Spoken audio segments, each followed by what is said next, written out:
ባሏ ቀዝቃዛ በመሆኑ ከገዛ ጓደኛዋ ባል ጋር መደሰት ጀመረች። ነገሩ ሲታወቅ ግን ማብቂያ ወደሌለው አሰቃቂ ችግር ውስጥ ገባች። ይህ በእውነተኛ ታሪክ ላይ ተመስርቶ የተሰራ ብዙዎችን ለሁለት የከፈለ ፊልም ነው። እርሱም ይህን ፊልም እንዲመለከቱ እየጋበዝን ቀድሞ ሰብስክራይብ እና ላይክን ስለሚጫኑልን ከልብ እናመሰግናለን።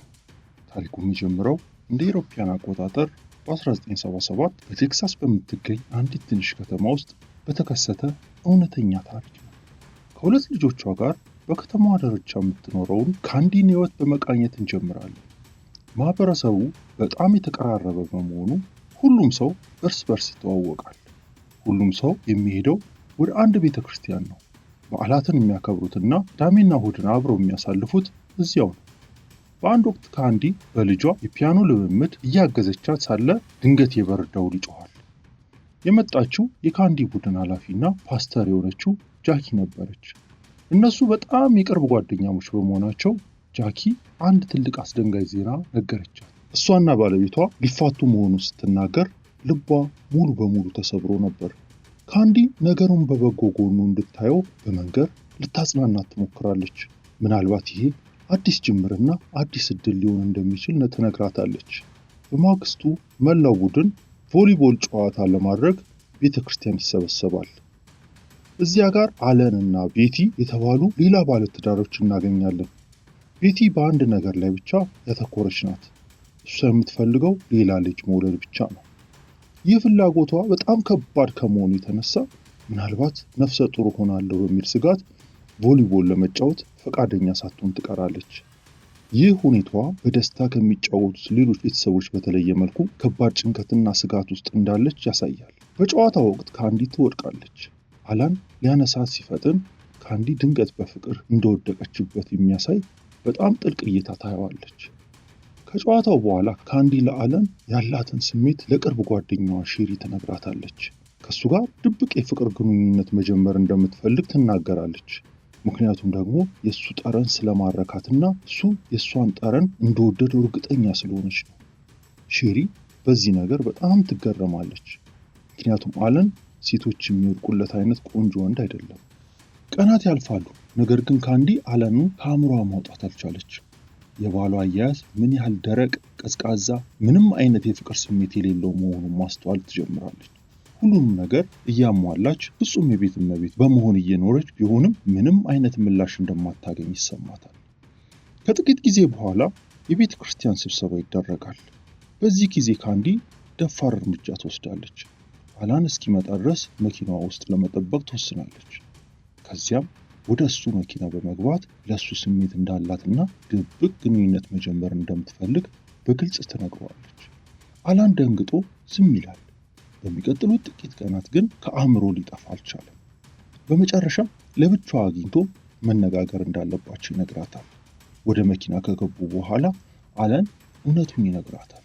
እሱም ስለ እሷ እያሰበ እንደነበረ ያምናል። ነገር ግን አንድ ችግር አለ። እንደ ባለቤቱ እንደ ቤቲ እንደማይወዳት ይነግራታል። ትዳሩን የሚያፈርስ ወይም እሷን የሚጎዳ ማንኛውም ነገር ለማድረግ በጣም ይፈራል። ከዚያም ተጠግቶ ይስማትና ጥሏት ይሄዳል። ካንዲ በመገረም እዚያው ትቀራለች። በኋላ ላይ ለሼሪ ስትነግራት አላን ነገሩን እሷ እንድትጀምረውና እሱ እጁን ንጹህ ለማድረግ ፈልጎ እንደሆነ እንደምታስብ ትገልጽላታለች። ትንሽ ቆይቶ ጃኪ አዲስ ዜና ይዛ ወደ ካንዲ ቤት ትመጣለች። ካሁን በኋላ እዚያ መኖር ስላልቻለች ከተማዋን ጥላ ለመሄድ ትወስናለች። ልክ በዚህ ጊዜ ስልኳ ይጮኻል። አላን ነበር። አብረው ምሳ እየበሉ መነጋገር እንደሚፈልጉ ይነግራታል። ካንዲ በጣም ደስ ይላታል። ወዲያውኑ እሺ ትላለች። ጃኪ የደወለው ማን እንደሆነ ስትጠይቃት ካንዲ እውነቱን ትነግራታለች። ድብቅ ግንኙነት ልትጀምርበት ያሰበችው ወንድ መሆኑን ትገልጽላታለች። ጃኪ በጣም ትደነግጣለች። የምትናገረው ነገር ስህተት መሆኑን በግልጽ ትነግራታለች። ነገር ግን ካንዲ አልሰማቻትም። ሕይወት ማለት አደጋን መጋፈጥ ነው። ያለምንም ስሜትና መነቃቃት የምንኖር ከሆነ እርስ በርስ በምንጠላላበት መደበኛ ሕይወት ወደሚሰለች ሰዎች እንቀየራለን ስትል ትመክራታለች። ለዓመታት ፍጹም የቤት እመቤት ሆና እንደኖረችና ምንም ያገኘችው ጥቅም እንደሌለ ይሰማታል። ጃኪ ልታስረዳት ትሞክራለች። ካንዲ ቤትሽ፣ ልጆችሽ፣ ለአንቺ የሚጨነቅ ባልሽ ጥቅሙ እሱ እኮ ነው ትላታለች። ነገር ግን ካንዲ ቀድሞውኑ እንደወሰነች ስታይ ተስፋ ቆርጣ ትሄዳለች። የምሳ ሰዓት ሲደርስ ካንዲ ከአላን ጋር ትገናኛለች። ለሚኖራቸው ግንኙነት መመሪያቸውን ማውጣት ይጀምራሉ። አላን አንድ አስደንጋጭ ሚስጥር ይነግራታል። ቀደም ሲል ቤቲ በስሜት ደረጃ ከሌላ ሰው ጋር ድብቅ ግንኙነት በመፍጠር ከርታው እንደነበርና እሱ ግን ይቅር እንዳላት ይገልጽላታል። አሁን ግን በዚህ ጊዜ እሱ ራሱ የስቃይ ምክንያት መሆን ስላልፈለገ በዚህ መንገድ ለመሄድ አመንትቷል። አላን ነገሩን ማቆም እንዳለባቸውና ከመጀመራቸው በፊት ለምን ይህንን ማድረግ እንደፈለጉ በጥንቃቄ ማሰብና ጥብቅ ደንቦችንና ወሰኖችን ማውጣት እንዳለባቸው ይነግራታል። ሳምንታት አልፈው 1 ወር ወይም ከዚያ በላይ ይሆናል። ሁለቱም ወደ ስሜታቸው ጠልቀው በመግባት ለምን ወደዚህ ሀሳብ እንደተሳቡ ለመተንተን ይሞክራሉ። በዚህ ጊዜ ውስጥ ብዙ ይነጋገራሉ፣ በተደጋጋሚ ይገናኛሉ፣ እርስ በርስ ይበልጥ እየተላመዱ ይመጣሉ። በመጨረሻም ተቀምጦ ደንቦችን ያወጣሉ። ዋናው ደንብ ስሜት ውስጥ አለመግባት ነው። ከመካከላቸው አንዱ በፍቅር ከወደቀ ወይም ነገሩ ከታወቀ ግንኙነታቸው ወዲያውኑ ይቆማል። ሁለቱም ተስማምተው እጅ ለእጅ በመጨባበጥ ድብቅ ግንኙነታቸውን በይፋ የሚጀምሩበት ቀን ይቆርጣሉ። ትልቁ ቀን ይደርሳል። ካንዲ የምግብ ቋጠሮ ታዘጋጃለች። ከተማ ውጭ ወደሚገኝ አንድ ሞቴል ለመገናኘትና ሂሳቡን እኩል ለመክፈል ይስማማሉ። ካንዲ ቦታውን መርጣ በጣም ተጨንቆ ለነበረው አላን ትደውልለታለች። በመጨረሻም እሱ ይመጣል። ይበላሉ፣ ያወራሉ፣ ከዚያ ግንኙነት ያደርጋሉ። በነገሩ ሁለቱም በጣም ተደስተው ወዲያውኑ ለሁለተኛ ዙር ማቀድ ይጀምራሉ። የካንዲና የአላን ድብቅ ግንኙነት ለተወሰነ ጊዜ ይቀጥላል። ከዚያም ጃኪ ከተማውን ጥላ ስትሄድ ሁሉም ሰው የሚሰናበትበት ቀን ይደርሳል። ትልቅ የስንብት ግብዣ ይደረጋል። ቤቲ በነገሩ በጣም አዝና ነበር። ከፓርቲው በኋላ ቤቲ ጓደኞቿን መጠየቅ ትጀምራለች። ጃኪ በእርግጥ እየሄደች ያለችው ስለተፋታች እንደሆነ ትጠይቃለች። ሁሉም ሰው ነገሩ እንዳልሆነ ያረጋግጥላታል።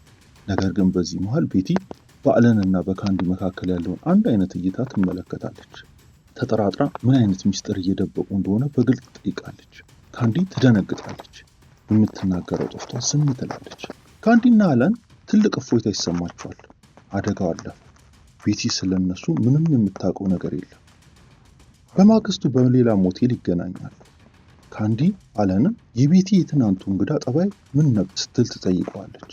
አለን ቤቲ ለውጥ እንደማትወድና እያንዳንዱን ቀን እንደ ትናንቱ እንዲሆን እንደምትፈልግ ያብራራል። ለዚያ ነው በአዲሱ ፓስተር ምክንያት በጣም የተጨነቀው። ካንዲ እየሳቀች በቤቲና በባህሪዋ ላይ ማሾፍ ትጀምራለች። ነገር ግን አለን በመቃወም ቤቲ ቆንጆ ሚስት መሆኗንና በእሷ ላይ እያደረጉ ባሉት ነገር የጥፋተኝነት ስሜት እየተሰማው እንደሆነ ይነግራታል። ካንዲ ነገሩን ቀለል አድርጋ በመግለጽ እነሱ መጥፎ ሰዎች እንዳልሆኑ ትነግረዋለች። ማድረግ ያለባቸው ነገር ቤቲን ወይም ፓትን እንዳያሳፍሩ መጠንቀቅ ብቻ እንደሆነ ትናገራለች። ከዚያ በኋላ እንደገና ይገናኛሉ። ሚስጥራዊ የሞቴል ቀጠሯቸውም በተደጋጋሚ ይቀጥላል። ነገር ግን የካንዲ ስሜት መቀየር ይጀምራል። ለአለን ሁልጊዜ ስለ እሱ እንደምታስብና ለመገናኘት ቀናትን እየቆጠረች እንደሆነ ትነግረዋለች። አልፎ ተርፎም በፍቅር እየወደቀችበት እንደሆነና ይህ ደግሞ እንደሚያስፈራት ታምናለች። አለንም ሁልጊዜ ስለ እሷ እንደሚያስብ ያምናል። ነገር ግን ስሜት ውስጥ መግባት እንደሌለባቸው ያሳስባታል። ቀናት ወደ ወራት ይቀየራሉ። ግንኙነታቸውም ይቀጥላል። በመጨረሻም ካንዲ በእርግጥ በፍቅር እንደወደቀችበት ትረዳለች። ይህ በእንዲህ እንዳለ ፖት የሚስቱን ስሜት እየራቀ መሆኑን ያስተውላል።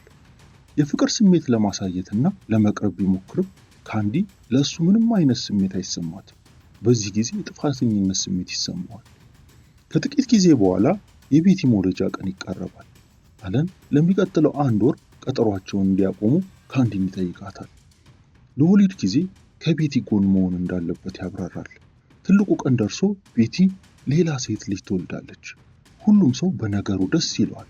ካንዲ ግን በግድ ደስተኛ መስላ ለመታየት ትሞክራለች። ከጥቂት ጊዜ በኋላ አለምና ካንዲ ካቆሙበት ይጀምራሉ። ቤት ውስጥ ቤቲ እርግዝናውን ስላበቃ ከባሏ ጋር ለመቀራረብ ትሞክራለች። ነገር ግን የምታገኘው ቅዝቃዜ ብቻ ነው። ቤቲ በጣም ታዝናለች። አለን ወደ እሷ እንዳይቀርብ ትከለክለዋለች። ይህ ለአለን ትልቅ ማስተማሪያ ይሆናል።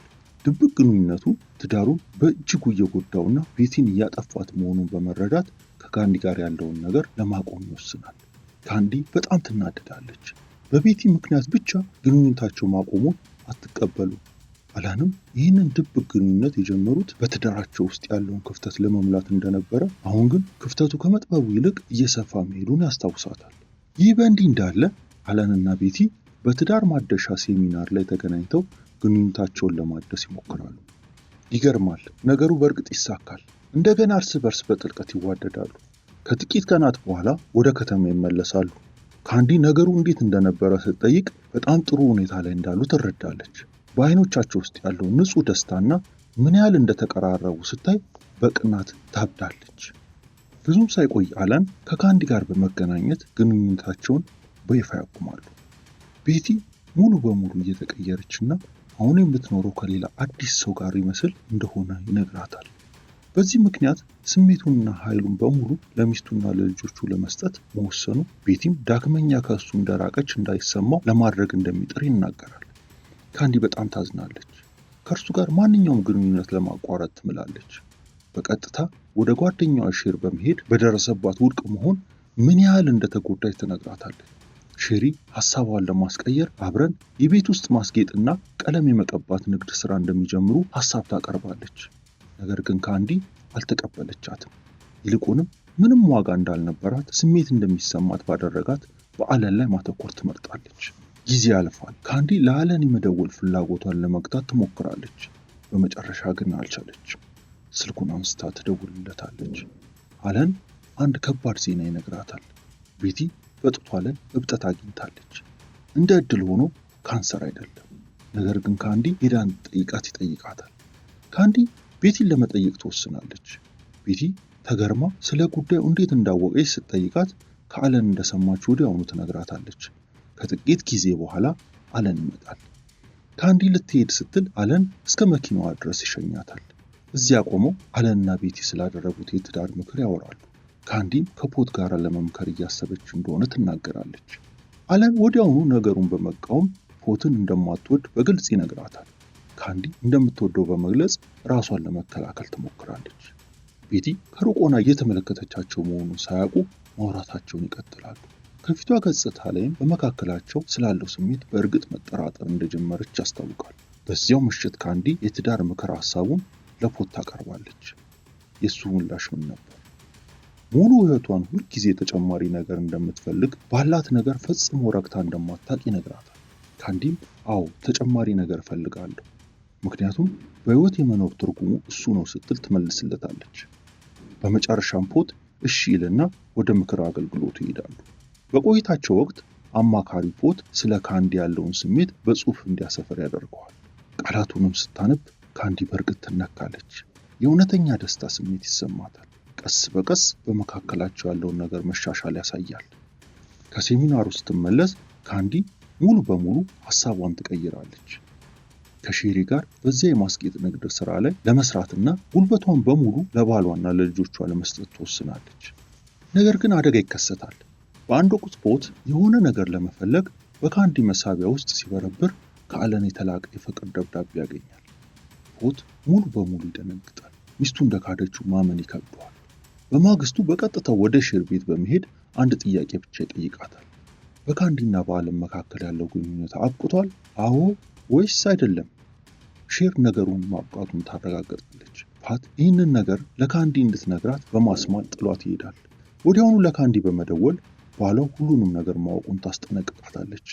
ካንዲ ሙሉ በሙሉ ትደነግጣለች። የሚመጣውን ነገር በመፍራት ቀኑ ሙሉ ተጨንቃ ትውላለች። ምሽት ሲሆን ፖት ፈጽሞ ያላሰበችውን ነገር ያደርጋል። ከመጮህና ከመጣላት ይልቅ በእጁ የተጻፈ ደብዳቤና የአበባ ስጦታ ይሰጣታል። ካንዲ ሙሉ በሙሉ ታለቅሳለች። ለሁሉም ነገር እያለቀሰች ይቅርታ ትጠይቀዋለች።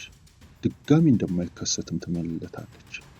ሁሉንም ነገር ረስተው አዲስ ለመጀመር ሻንጣቸውን አሽገው ለሁለተኛ ደስታ ሃኒሙን ለመሄድ ይወስናሉ። ትንሽ ጊዜ ያልፋል። የበዓል ወቅት በመሆኑ ካንዲ ለቤተ ክርስቲያን የሚሆን ትልቅ ግብዣ እያዘጋጀች ነው። ልጆቹን ፊልም ለማሳየት በማሰብ የቤቲን ልጆች ለመውሰድ ወደ ቤቷ ትሄዳለች። ይህ እንዲህ እንዳለ አለን ለጉዞ ከከተማ ውጭ ነበር። ካንዲ ስትደርስ ቤቲ በጣም እንግዳ ጠባይ እያሳየቻት ነበር። ካንዲ እንድትቀመጥና መነጋገር እንዳለባቸው ትነግራታለች። ከዚያም ድንገት ከባለቤቷ ጋር ድብቅ ግንኙነት አለሽ ስትል በግልጽ ትጠይቃታለች። ካንዲ ሳትደነግጥ አይደለም፣ ትላታለች። ነገር ግን ቤቲ ቀደም ሲል ግንኙነት ነበራችሁ ስትል ጠይቃታለች። መውጫ ያጣችው ካንዲ በመጨረሻ እውነቱን ታምናለች። አዎ ይገናኙ እንደነበር ትናገራለች። ቤቲ ተነስታ እዚያው እንድትጠብቅ በመንገድ ወደ ውስጥ ትገባለች። ከጥቂት ሰከንዶች በኋላ አንድ ትልቅ መጥረቢያ ይዛ ትመለሳለች። ካንዲ በጣም ደንግጣ ግንኙነታቸው ከብዙ ጊዜ በፊት ማብቃቱን እየማለች ቤቲን ለማረጋጋት ትሞክራለች። ቤቲ በትኩረት እየተመለከተቻት እሱ ባለቤቴ ነው፣ ልታገኘው አትችይም ትላታለች። ካንዲ እያለቀሰች ለወስዶ እየሞከርኩ አይደለም፣ እንዲያውም አልፈልገውም ስትል ትማጸናታለች። ይህን ስትሰማ ቤቲ መጥረቢያውን ቀስ አርጋ ታወርዳለች። ዳግመኛ ፊቷን ማየት እንደማትፈልግ ትነግራታለች። ከዚያም ዛሬ ማታ ልጅን ይዘሽ ደሪ፣ ምክንያቱም ዳግመኛ አታዩም ትላታለች። ቤቲ ለልጇ ልብስ ለማምጣት ዞር ትላለች። ስትመለስ ካንዲ እጇን ዘርግታ ክንዷን በመንካት ይቅርታ ለመጠየቅ ትሞክራለች። ነገር ግን ይህ ነገር ቤቲን እንደገና ያበሳጫታል። ተቆጥታ መጥረቢያውን አንስታ ካንዲ ላይ ትሰነዝራለች። ራሷ ላይ በመምታት የእግሯን ጣት ቆርጣ ታወጣዋለች። ከጥቂት ጊዜ በኋላ ካንዲ ከጭንቅላቷ በከባድ ሁኔታ እየደከመች ከቤት ስትወጣ እንመለከታለን። በከፍተኛ ፍጥነት በመኪናዋ እየራቀች ከቤቲ ጋር ያደረጉትን አስፈሪ ፍልሚያ በሀሳብ ታስታውሳለች። ወደ ቤቷ ስትደርስ ካንዲ በደም የተጨማለቀ ልብሶቿን በፈጣን ሁኔታ አውልቃ ወደ መታጠቢያ ማሽን ውስጥ ከተዋለች። በራሷ ላይ ያለውንም ስንጥቅ ለመሸፈን እየታገለች ያንን ጥረት ታደርጋለች። የተቆረጠው ጣቷን ለመደበቅም ስኒከር ታደርጋለች። ከዚያ ወደ ቤተ ክርስቲያን ትመለሳለች። የሐሰት ሰነድ ማዘጋጀት ትጀምራለች። ከቤቲ ቤት ከወጣች በኋላ የልደት ካርዶቿን ለመግዛት ነዳጅ ማደያ እንደቆመች ለሁሉም ትናገራለች። ይህ እንዲህ እንዳለ አላን አሁንም ከተማ ውስጥ ሆኖ ወደ ቤቲ ስልክ ቢደውልም ልትመልስለት አልቻለች። እኩለ ሌሊት ሲሆን ሙሉ በሙሉ ይጨነቃል። በመጨረሻም ለጎረቤቶች ደውሎ መኪናዋ መኖሩን እንዲያዩ ይማጸናቸዋል። ጎረቤቶቹ ተጨንቀው ጥቂት ሆነው ወደ ቤት ይገባሉ። በውስጡም ሕፃኑ ልጅ ትንሽ የደም ጠብታ አርፈውበት ሲያለቅስ ያገኙታል። የደሙ ፈለግ ተከትለው ሲሄዱ ቤቲን ያገኟታል። በመጥረቢያ ተጨፍጭፋ በጭካኔ ተገላለች። በማግስቱ ጠዋት አላን እንደገና ወደ ቤት ይደውላል። ጎረቤቶቹ ስልኩን ያነሳሉ። ነገር ግን በጣም ደንግጠው ነበር። ዜናው እንዴት እንደሚነግሩት ስላልገባቸው ድንገት እንደተተኮሰባት ይነግሩታል። አለን ወዲያውኑ ለካንዲ ደውሎ አስፈሪውን ዜና ይነግራታል። ካንዲ እርሷ ራሷ የገደለቻት መሆኑን ስለምታውቅ በከፍተኛ ሁኔታ ታለቅሳለች። ፖሊሶች መጥተው የወንጀል ቦታውን መመርመር ይጀምራሉ። ትናንሽ የደምና የእግር አሻራዎችን ያገኛሉ። ይህ ማለት ገዳዩ ወይ ሴት ወይ ደግሞ ሕፃን ነው። እንዲሁ የገዳዩ የሆነ የተቆረጠ የእግር ጣት ቁራጭ ያገኛሉ። እነዚህ ብቻ ናቸው ዋና ፍንጮቻቸው። በዚህ ቀን ቤቲን ያዩትን ወይም አብሯት የነበሩትን ሰዎች መጠየቅ ይጀምራሉ። በማግስቱ ፖሊስ ለካንዲ ደውሎ ወደ ጣቢያ እንድትመጣ ይጠይቃታል። ካንዲ ወደ ጣቢያ ሄዳ ያዘጋጀችውን ታሪክ ትናገራለች። ሁሉንም ነገር በጥሩ ሁኔታ እንደሄደና ልብሶቹን ይዛ ብቻ እንደወጣች ትናገራለች። ከቤቲ ጋር የነበራትን ቆይታ በጣም አስደሳች እንደነበረ በማስመሰል ትልቅ የትወና ብቃት ታሳያለች። መርማሪው ወደ ዝርዝር ጉዳዮች በመግባት ምን ለብሳ እንደነበረ፣ ምን አይነት ጫማ አድርጋ እንደነበረ ይጠይቃታል። ካንዲ የስፖርት ጫማ አድርጋ እንደነበረና አስቀድማ ያስወገደችውን ልብስ ትገልጻለች። ይህ ሁሉ የእግር አሻራዋ ከእውነተኛ ጫማዋ ጋር እንዳይገጥም ወይም የተቆረጠ ጣቷ እንዳይታወቅ ያደረገችው እቅድ አካል ነው። አላን በመጨረሻ ወደ ከተማ ሲመለስ ፖሊሶች ስለሱ ጉዞና ሚስቱን በመጨረሻ ላይ ማን እንደገደላት ይጠይቁታል። እሱ እንደሚያውቀው ካንዲ መጨረሻ ላይ ቤት የነበረችው ሰው መሆኑን ይናገራል። ቤቲ ጠላት እንደነበራት ወይም ሌላ ሰው ታይ እንደነበረ ይጠይቁታል። አላን ከብዙ ጊዜ በፊት የአንድ ሌሊት ግንኙነት አድርጋ እንደነበረ ያምናል። ነገር ግን እሱ ሌላ ሰው ያይ እንደነበረ ሲጠይቁት ሙሉ በሙሉ ዋሽቶ ይክዳል። መርማሪው አመስግኖት ቤቲና አለን ያዩዋቸውን የትዳር አማካሪዎች ጨምሮ ሌሎች ፍንጮች እያዩ መሆኑን ይገልጻል። በግልጽ እንደሚታወቀው እነሱ የነበሩበት የሃይማኖት ቡድን አንዳንድ አስፈሪ ታሪኮች አሉት። እንዲሁም የካንዲን የቅርብ ጊዜ እንግዳ ጠባይ፣ በተለይ ጃኪ ከሄደች በኋላ ወደ ቤተ ክርስቲያን ለመመለስ ፈቃደኛ አለመሆኗን እያጤኑ ነው። ነገር ግን በዚህ ምሽት የጥፋተኝነት ስሜት አለንን ይሰማዋል። አርፍዶ ለባለስልጣናቱ ደውሎ በአንድ ትልቅ ነገር ላይ መዋሸቱን ያምናል። ከካንዲ ጋር ድብቅ ግንኙነት እንደነበረ ይገልጻል። በዚህ መሃል ካንዲ በጠዋት ተነስታ ልክ አእምሯን እንደሳተች ሰው ምግብ ታበስላለች። ፖት የእሷን መበጥበጥና እንግዳ ጠባይ እያየ በጣም ይገረማል። በጣቢያው አለን ሁሉንም ነገር እየተናገረ ነው። ከካንዲ ጋር የነበረው ግንኙነት ምንም ትርጉም የሌለው እንደነበርና ቤቲ ፈጽሞ እንዳላወቀች እርግጠኛ መሆኑ፣ ካወቀች ግን በጣም እንደምትቆጣ ይናገራል። ፖትን ለመልቀቅ አቅዳ እንደነበር ይጠይቁታል። አለን ልጆቿ ካደጉ በኋላ ስለ ፍቺ አንድ አንስታ እንደነበር፣ ነገር ግን ከሱ ጋር ለመሆን እንዳልሆነ ይገልጻል። በመጨረሻ መርማሪው በቀጥታ ጥያቄ ያቀርባል። ሚስትህን ገላሃታል? አይ ይላል አለን። ካንዲ ሚስትህን የገደለቻት ይመስልሃል? አሁንም አለን አይ ይላል። ካንዲ ገዳይ ልትሆን ትችላል የሚለውን ሐሳብ አሁንም ሊቀበለው አልቻለም። ሸሪፉ አለን ንጹህ መሆኑ እስኪረጋገጥ ድረስ በባለቤቱ ሞት ዋና ተጠርጣሪ አድርጎ ለመያዝ ይወስናል። እሱ እንደወጣ ሸሪፉ ካንዲን ለሌላ ጥያቄ መልሶ ይጠራታል። በጣቢያው ባሏ ድብቅ ግንኙነት አድርጎ የሚያውቅ እንደሆነ በተዘዋዋሪ በመጠየቅ አእምሮዋን ለመፈተን ይሞክራል። እሷም አይ ትላለች። ስለ ቤቲም ተመሳሳይ ነገር ይጠይቃል። አይ ትላለች። ከዚያም ትኩረቱን ወደ እሷ በማዞር ባሏን ከርታው እንደሆነ ይጠይቃታል። ካንዲ ቀድሞውኑ ማወቃቸው ስለተረዳች እጅ ሰጥታ ከአለን ጋር የነበራትን ግንኙነት አምናለች። መርማሪው አይን አይኗን እያየ ቤቲን እንደገደለቻት ይጠይቃታል። ካንዲ በጣም ተረጋግታ አይ እኔ አላደረግኩትም ትላለች። የእሷ ምንም አይነት ስሜት አለማሳየት መርማሪውን በጣም ያስገርመዋል። ማንኛውም ንጹህ ሰው በእንደዚህ አይነት ክስ አእምሮ ሊስት ይችላል። ካንዲ ግን ልክ እንደ ፕሮፌሽናል ገዳይ ጠንከር ብላ ተቀምጣለች። መርማሪው ነገሩን ይበልጥ በማክረር ሊያያት እንደሚፈልግና ባለቤቱ ለሞተችበት ባለትዳር ወንድ ጋር መተኛቷ ቆሻሻ እንደሆነ ይነግራታል። ሌሎች መርማሪዎችም ጫና ሊያደርጉባት ቢሞክሩም ካንዲ አልተበገረችም። ሁሉንም ነገር ትክዳለች። መኪናዋን ፈልገው ምንም ነገር አያገኙበትም። ስለዚህ የስፖርት ጫማዋንና መኪናዋን ውስጥ የነበሩትን ጫማዎች ይወስዳሉ። በወንጀሉ ቦታ ከተገኘው ማስረጃ ጋር ይቀጥም እንደሆነ ለማየት የእጅ አሻራዋን ይወስዳሉ። በመጨረሻም ይለቋታል። ነገር ግን የለቀቋት ገና ዋና ማስረጃ ስላላገኙ ብቻ ነው። ካንዲ ነገሮች እየጠበቡባት መሆኗ ስለተረዳች ከቤተ ክርስቲያን ዶን የተባለ ጠበቃ ትቀጥራለች። ዶን ሊያረጋጋት ይሞክራል።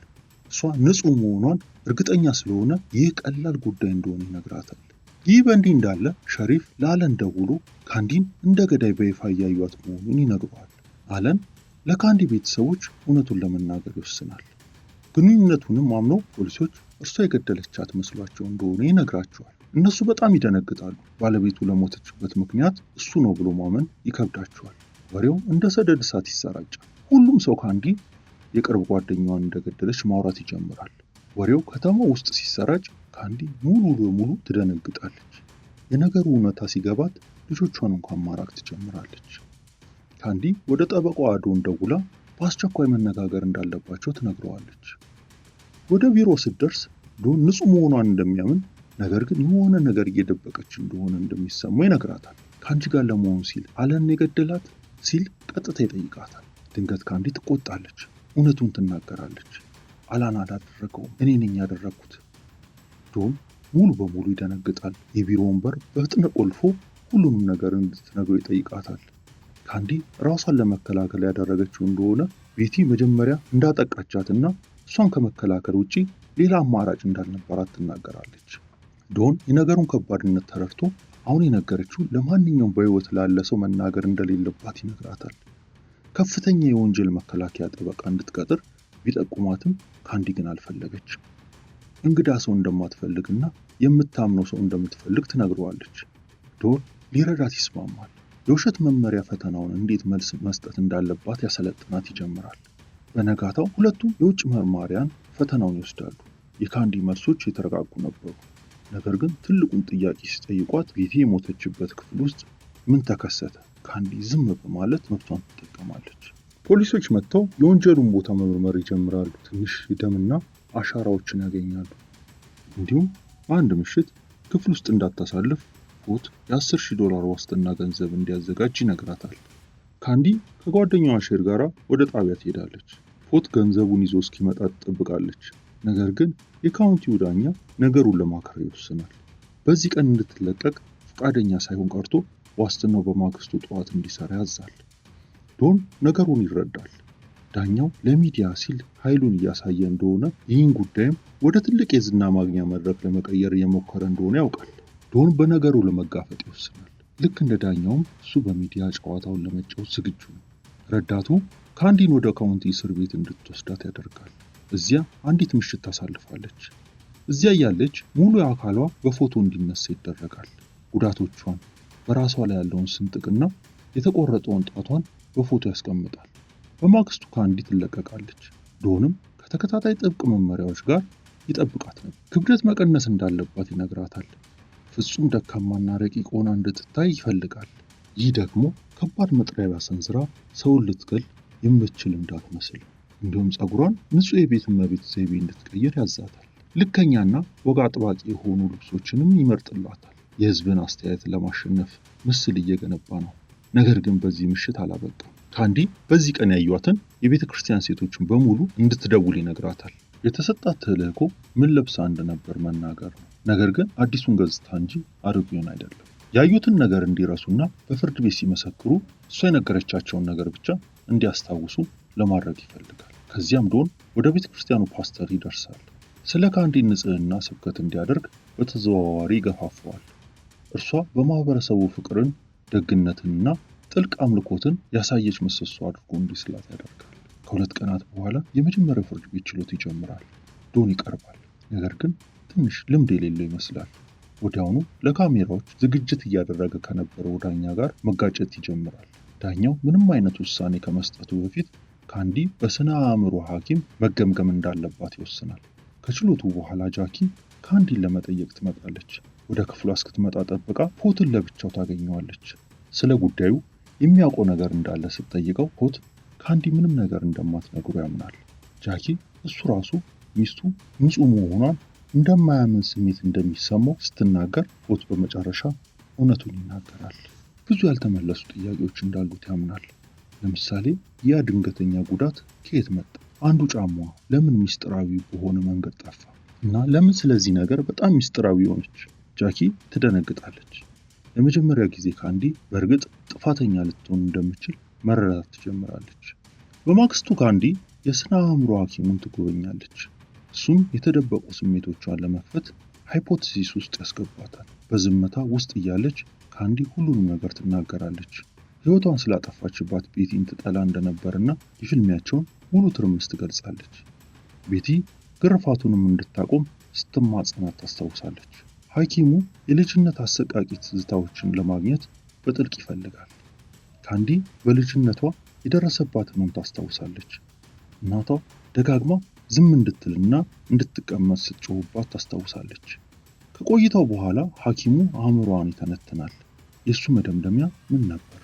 ካንዲ ማህበራዊ ጠላት ወይም ጸረ ማህበረሰብ አይደለች። እሷ የደረሰባት ትልቅ የአእምሮ መፈራረስ ነው። በዚያ ምሽት ዶን ወደ ቤት ይደውላል። ፖትም ያነሳል። ዶን እውነቱን ለፖት ለመንገር ይወስናል። በፍርድ ቤት ዝርዝር ጉዳዮች ሲወጡ እንዳይደነግጥ ይፈልጋል። ትልቁ ቀን በመጨረሻ ይደርሳል። ካንዲ ልክ ዶን እንዳሰለጥናት ትለብሳለች። ትንሽ ደካማና ምንም ጉዳት የማታደርስ ትመስላለች። የችሎቱ ክፍል ዶን ካንዲ ቤቲን በመጥረቢያ መግደሏን ወዲያውኑ በማመን ሁሉንም ያስደነግጣል። ነገር ግን ነገሩ ሙሉ በሙሉ ራሷን ለመከላከል ያደረገችው መሆኑን ይከራከራል። ዳኞቹ እውነተኛውን አጥቂ ማን እንደነበረ ሙሉ ታሪኩን እስኪሰሙ ድረስ እንዳይፈርዱባት ይማጸናል። ከችሎቱ በኋላ ዶን የፓስተሩን እርዳታ በመጠቀም ካንዲ ለቴሌቪዥን መግለጫ ዝግጅት እንድታደርግ ይረዳል። ይህ የህዝብን ሀሳብ ለመለወጥ በማሰብ ነው። ቤት ውስጥ ጃኪ ካንዲን ትጋፈጣለች። ካንዲ ፊቷ ላይ በማዋሸቷ በጣም ተጸይፋለች። ቤቲ መጀመሪያ አጥቂ ነበረች የሚለውን ለማመን ፈቃደኛ አይደለች። በፍርድ ቤት በአንቺ ላይ ቆማለሁ ትላታለች። በሁለተኛ ቆይታ አለን ወደ ምስክርነት ወንበር ይጠራል። ዶን ካንዲ ቤቲን ለመግደል ምንም አይነት ምክንያት እንዳልነበራት ለማስረዳት ጥያቄዎችን ያቀርባል። ግንኙነታቸው በጣም ቀላልና ላይሆን የነበረ ሰውን ወደ ግድያ ከሚመራ ይልቅ የፍቅር ስሜት ይልቅ እንደ ተራ ጓደኝነት አድርጎ ይስለዋል። ከዚያም ዶን ወደ ግድያ መሳሪያው ይዞራል። መጥረቢያው በአለን ጋራዥ ውስጥ ይቀመጥ እንደነበርና ይህን ዝርዝር ከቤቲ ውጭ ማንም ሊያውቀው እንደማይችል ይጠቁማል። የእሱ ስትራቴጂ ግልጽ ነው። መጀመሪያ መጥረቢያውን የፈለገችው ቤቲ መሆኗን ለማሳየት መድረኩን እያዘጋጀ ነው። እነዚህን እውነታዎች በማቅረብ ዶን ካንዲ ግድያውን አስቀድማ እንዳላቀደችበት በተሳካ ሁኔታ ይከራከራል። ሙሉውን አደጋ ቤቲ በግንኙነት ጥርጣሬ ተነሳስታ መጀመሪያ ያጠቃቻት አጥቂ አድርጎ ይከራከራል። ከችሎቱ በኋላ የቤቲ አባት አለንን ይጋፈጠዋል። በጣም ተጸይፎ አለን እንዴት ለካንዲ ነፃ መውጫ የሚሆን ምስክርነት ሊሰጥ እንደሚችል ማመን ይከብደዋል። አለን ለራሱ ሚስት ፍትህ ማግኘት ይፈልግ እንደሆነ ይጠይቀዋል። አለን ግን በአብዛኛውን ጊዜ ፍጹም ጥንዶች እንዳልነበሩ በጭካኔ ይመልስለታል። ከ2 ቀናት በኋላ ወደ ቀጣዩ ችሎት እንሸጋገራለን። እዚህ ጋር ነገሮች በጣም ጨካኝ ይሆናሉ። ከሳሽ ወገን መጀመሪያ የቤቲን አስክሬን ያገኙትን ምስክሮች ይጠራል። ጓደኞቹ ካንዲ እንደ ጭራቅ አድርገው እንዲያዩዋት እያንዳንዱን ዘግናኝ ዝርዝር እንዲሰሙ ይፈልጋል። ምስክሮቹ የገቡበት የደም ባህር እና ሕፃኑ በጨለማ ውስጥ ብቻውን እያለቀሰ የነበረበት ልብ ሰባሪ እይታ ይገልጻሉ። በዚህ ልብ የሚነካ ምስክርነት ውስጥ ካንዲ ሙሉ በሙሉ በድንጋይ ገጽታና ያለምንም ስሜት ተቀምጣለች። ቀጥሎ የቤተ ክርስቲያኖችን ምስክር ይቀርባሉ። የዶን እቅድ በሚያስደንቅ ሁኔታ ሰርቷል። ካንዲ ቤተ ክርስቲያን ስትደርስ ፍጹም መደበኛ ትመስል እንደነበርና ካንዲን እንዲያስታውሱ የነገረቻቸውን ልብስ ለብሳ እንደነበረ ያረጋግጣሉ። ከችሎቱ በኋላ ዶን ካንዲን ለብቻው ያገኛታል። የእሷን ምንም አይነት ስሜት አለማሳየት ታዝቦ የሆነ ማረጋጊያ ነገር ወስዳ እንደሆነ ይጠይቃታል። ካንዲ ማረጋጊያ ኪኒኖችን እየወሰደች እንደሆነ ታምናለች። ዶን በዳኞቹ ፊት እንደ ሰው እንድትታይ እንጂ እንደ ሬሳ እንዳትሆን በመንገር እንድታቆም ይለምናታል። ካንዲ ግን እምቢ ትላለች። እሷ ግትር ናት። ለማሳያ ብቻ ተሰባብራ ለመታየት ፈቃደኛ አይደለችም። ምክንያቱም በአእምሯ እውነቱን እየተናገረች ነው። ቤት ውስጥ ካንዲ በመጨረሻ ፖት ቤቲን የገደለችው እርሷ መሆኗን ካወቀ በኋላ ስለ እሷ ምን እንደሚያስብ ትጠይቀዋለች። የፖት ምላሽ አስፈሪ ነበር። እሷ ስላልሞተች ደስተኛ እንደሆነ፣ ምክንያቱም ሁልጊዜ ቤቲ ጠንካራዋ እንደሆነችና በቀላሉ ልታጠፍ እንደማትችል ያስብ እንደነበር ይነግራታል። ከጥቂት ቀናት በኋላ ችሎቱ በአዲስ ጥያቄዎች ይቀጥላል። ዶን ለምስክሮቹ ምክንያት ነጥብ ያቀርባል። አስቀድሞ አቅዶ የመጣው ገዳይ የግድያ መሳሪያውን፣ የእጅ አሻራዎቹንና ሁሉንም ማስረጃ እዛው የወንጀል ቦታ ይተዋል። መኪናቸውን እዛው ፊት ለፊት አቁመው ያለ ራሳቸው መሳሪያ ይመጣሉ። ምስክሮቹ ለመስማማት ይገደዳሉ። ይህ ምንም ትርጉም አይሰጥም። አመክንዮ ወደ አንድ ነገር ይጠቁማል። ይህ እቅድ አልነበረም፣ ድንገተኛ አደጋ እንጂ። ቀጥሎ የሕክምና መርማሪው ይቀርባል። ነገሮች በጣም ግልጽና ዘግናኝ ይሆናሉ። ቤቲ የደረሰባትን እያንዳንዱን ምት ይሰብራል። በቀኝ እጇና በትከሻዋ ላይ ካሉ ጥልቅ ስንጥቆች ይጀምራል። በጡቶቿ ውስጥ ያለፉትን በእጆቿ ላይ ያሉ ቁስሎችንና ከትከሻዋ የሚነሳውን ትልቅ ስንጥቅ ይገልጻል። በዚህ ብቻ አላበቃም። በጭኖቿ ላይ ጎን ለጎን ያሉ 2 ቁስሎችን፣ በፊቷ ላይ ያሉ በርካታ ስብራቶችን፣ የግራ ዓይኗን ሙሉ በሙሉ መጥፋቱንና የቀኝ ጆሮዋ በራስ ቅሏ ውስጥ በደረሰ ስንጥቅ ሊቆረጥ እንደደረሰ ይጠቅሳል። ዋናው ነገር በጀርባ የተሰነዘረ ምትን የሚያሳይ በራሷ ላይ ያለ የሲ ቅርጽ ቁስል ነው። በአጠቃላይ በአካሏ ላይ ከ40 በላይ ምቶች ነበሩ። ከእነዚህ ምቶች መካከል ብዙዎቹ ራሷን እንድትስት በማድረግ ለሞት የሚዳረጉ ነበሩ። ነገር ግን የዋናው ገዳይ ምት በቀጥታ ሰረብለም ላይ ያረፈ ነበር። ዶን ወዲያውኑ ጥያቄ ያቀርባል። ቤቲ ከሞተች በኋላ የደረሰ ቁስል አለ? መርማሪው አንድ በትከሻው ላይ ያለ ቀጭን ቁስል ብቻ መሆኑን ያረጋግጣል። ከዚያም ዶን ዋናውን ጥያቄ ያነሳል። መጀመሪያ ላይ ማን እንዳጠቃ የሚያሳይ የፎረንሲክ ማስረጃ አለ? መርማሪው የለም ይላል። ዶን በድል ስሜት ወደ ዳኞች ዞሮ ፎረንሲክ መጀመሪያ ማን እንደጀመረ ማረጋገጥ ካልቻለ የካንዲ ታሪክ ቤቲ መጀመሪያ አጥቂ ነበረች የሚለው እውነት የመሆኑ እድል እኩል ነው ሲል ይከራከራል። ነገር ግን እውነቱን ለመናገር እነዚያ ፎቶዎችና የሞት ምቶችን ብዛት ሲያይ ዶን ራሱ በግልጽ ደንግጦ ነበር። ካንዲን ልክ እንደ እንግዳ ሰው እያያት ነበር። ነገር ግን ዳኞቹ እንዳያውቁበት ወዲያውኑ ድንጋጤውን ይደብቃል። ድንገት ዳኛው ዋናው ምስክር ወደ ምስክርነት ወንበር እንዲቀርብ ይጠራል። ዶን ካንዲን ሲመለከት ሌላ ማረጋጊያ መውሰዷን ይረዳል። እሷ ሙሉ በሙሉ ጠፍታ ነበር። እስከ ነገ እንዲተላለፍ ዳኛውን ቢለምንም ዳኛው ግን አልተቀበለውም። የ10 ደቂቃ እረፍት ብቻ ይሰጣቸዋል። ሰዓቱ ያልቃል። ካንዲ በመጨረሻ ወደ ምስክርነት ወንበር ትመጣለች። አስፈሪውን ታሪክ ከባድ በሆኑ ዝርዝሮች ማውራት ትጀምራለች። ቤቲ ስለ ግንኙነት ከጠየቀችበት ጊዜ ጀምሮ ያንን ትልቅ መጥረቢያ ይዛ እስከመጣችበት ድረስ ትገልጻለች። መጀመሪያ ቤቲም ማረጋጋት እንደቻለችና ቤቲም መጥረቢያውን አስቀምጣ እንደነበረ ለፍርድ ቤቱ ትናገራለች። ነገር ግን ነገሮች ወደ መጥፎ አቅጣጫ ተቀየሩ። ካንዲ የቤቲን ክንድ በነካችበት ቅጽበት ቤቲ እንደገና እንደተቆጣች ታስረዳለች። መጥረቢያውን አንስታ በሙሉ ኃይሏ ሰነዘረች። የካንዲን ጭንቅላት ስንጥቅ አድርጋ ጣቶቿን ቆረጠቻቸው። ካንዲ ለሕይወቷ በጣም እንደፈራችና ለመትረፍም ስትል መዋጋት እንደጀመረች ትናገራለች። መጥረቢያውንም ነጥቃ ቤቲን መምታት እንደቻለችና ከዚያም ለመውጣት ወደ በሩ እንደሮጠች ትገልጻለች። ቤቲ ግን አላበቃች። ወደፊት በመጋለብ በሩን በካንዲ ፊት ዘጋችውና ወደ ቤት ውስጥ መልስ አስገደደቻት። እንደገና ለመጥረቢያው ተፋለሙ። በዚያ ጊዜ ካንዲ የበላይነቱን አገኘች። ሙሉ በሙሉ አእምሮ አንስታ እንደነበረ ትናገራለች። የቤቲ የማያቋርጥ ጥቃት ያመጣባት ፍርሃት አሳበዳት። ቤቲ ይህን ነገር አስቀድማ ያቀደችው እንደሆነ ስለተሰማት በከፍተኛ እብደት ውስጥ ሆና ቤቲን በመጥረቢያ ደጋግማ መታቻት። ነገሩ ካለቀ በኋላ ወደ መታጠቢያ ቤት ሄዳ ፊቷን በድንጋጤ አጥባ ሙሉውን ነገር ለመርሳት እንደሞከረች ትናገራለች። ከዚያ ወደ ቤት ሄዳ ልብሷን ቀይራ ልክ እንደማንኛውም ጊዜ ሆና ደረሰች። ዶን ጥያቄውን በመረከብ ቤቲ ያንን መጥረቢያ ይዛ መጀመሪያ ስታያት ፈርታ እንደነበረ ይጠይቃታል። የካንዲ ምላሽ ፈጽሞ እንዳልፈራች ትናገራለች። ምክንያቱም ምን ነበር? ጓደኛዋ በእርግጥ ልትገላት ትችላለች የሚለው ሐሳብ አእምሮዋ ልትቀበለው ስላልቻለ ነው። ካንዲን ታቆም እየጠበቀች እንደነበረ ትናገራለች። ዶን ጥቃቱ በጀመረበት ቅጽበት ራሷን ለመከላከል ወሰና እንደነበር ይጠይቃታል። ካንዲ ግን ነገሩን አጠንክራ ትገልጻለች። ቤቲ እስክትረጋጋ ድረስ ዝም ብላ ትጠብቃት እንደነበረ ትናገራለች። ቤቲ እሷን ለመግደል እንደወሰነችና ከቤት እንዳታመልጥ በሩን እየዘጋችባት መሆኑን በተረዳችበት ቅጽበት ነው የመትረፍ ስሜት የመጣው። የንጹህ ፍርሃት ማዕበል እንደተሰማት ቁጥጥር እንዳጣችና ቤቲ እስክትሞት ድረስ መሰንዘሯን እንደቀጠለች ትናገራለች። ከዚያም ከሳሽ ወገን ተራውን ያገኛል። ካንዲ እንደ ጨካኝ አታላይ አድርገው በመሳል ዋናውን ጥያቄ ያነሳሉ። ለባሏ፣ ለጓደኞቿ፣ ለአለንና ለመላው ማህበረሰብ ለሳምንታት በተሳካ ሁኔታ መዋሸቷ ፕሮፌሽናል ውሸታም መሆኗን እንደሚያሳይና አሁን ሌላ ትዕይንት እያሳየች ሊሆን እንደሚችል ይጠቁማሉ። የመጨረሻውን አውዳሚ ነጥብ ያቀርባሉ። ራስን መከላከል ከ40 በላይ የመጥረቢያ ቁስል ጋር አያበቃ። ይህ ጥበቃ አይደለም፣ ይህ ግድያ ነው። ከቆይታው በኋላ ዶን ከከሳሽ ወገን የሚመጣውን ጫና ማስተናገድ ይጀምራል። የጨዋታ ለዋጭ ነገር እንደሚያስፈልገው አውቆ በቀጣዩ ችሎት የስነ አእምሮ ሐኪሙ እንዲመሰክር ያደርጋል። ዶክተሩ ወደ ምስክርነት ወንበር መጥቶ ስለ ካንዲ ውስብስብ አእምሮ ችግር ይናገራል። እሷ የመለየት ችግር እንዳለባት ያብራራል። ይህ እብደት ሳይሆን በማንኛውም ዋጋ ፍጹም ገጽታን እንድትጠብቅ የሚያስገድዳት የባህሪ መገለጫ መሆኑን ያሰምርበታል። የካንዲ ውስጥ አእምሮ ምንም ነገር እንዳልተከሰተ ሙሉ በሙሉ ስላመነ ነው በከተማ ያሉ ሰዎች ሁሉ በንጹህ የቤት እመቤትነቱ የታለሉ ሲል ይከራከራል።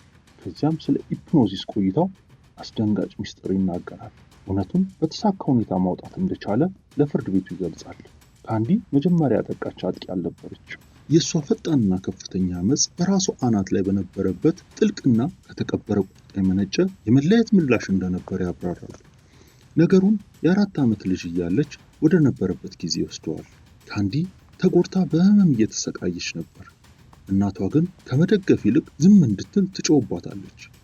እናቷ ከልጇ ህመም ይልቅ ጎረቤቶቿ ስለ ጩኸቱ ምን ሊሉ ይችላሉ የሚል ነበር።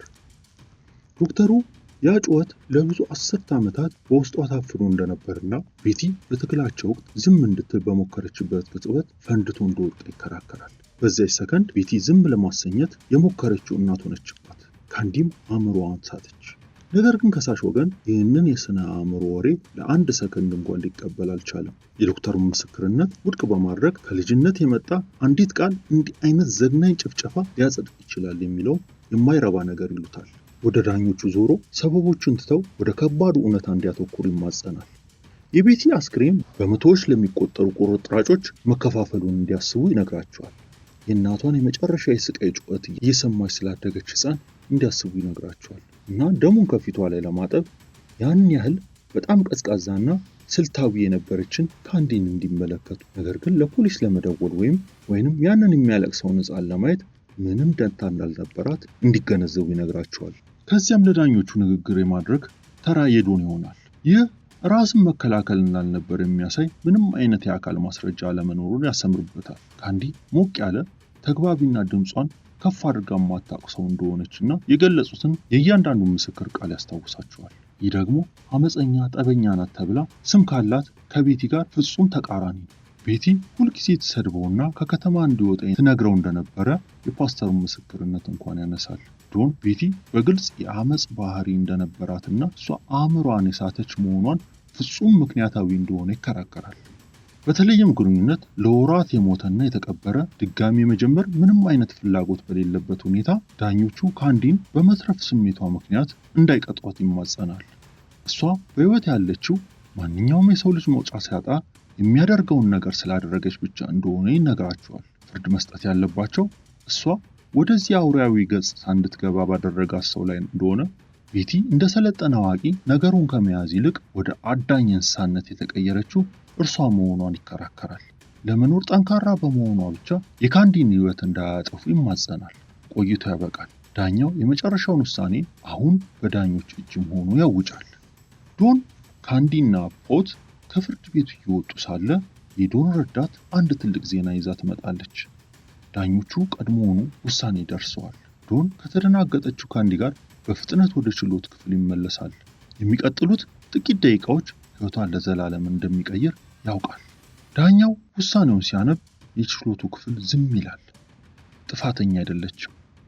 ካንዲ በንጹህ የደስታ እንባ ሙሉ በሙሉ ታለቅሳለች። በነፃ መለቀቋንም ማመን አልቻለችም። ከአንድ ሳምንት በኋላ ካንዲና ቤተሰቧ ወደ ሌላ ከተማ ለመዘዋወር ሻንጣቸውን ያሽጋሉ። ምክንያቱም ዳግመኛ የዚህ ማህበረሰብ አካል መሆን እንደማይችሉ ያውቃሉ።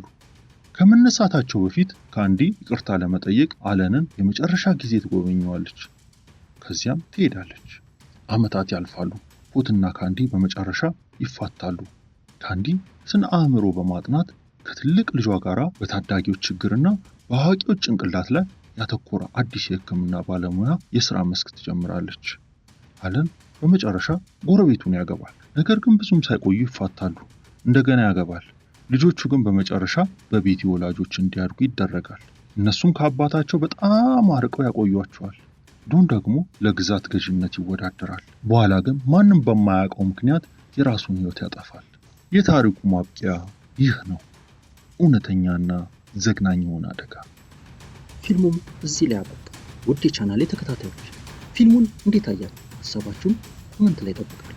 በመጨረሻም እንዲህ ጽድት ያሉ ፊልሞችን ለማግኘትና ቤተሰብ ለመሆን ሰብስክራይብ የሚለውን በመጫንና እንዲሁም ላይክ በማድረግና ኮመንት ላይ ሀሳቦትን በማስቀመጥ አብረውን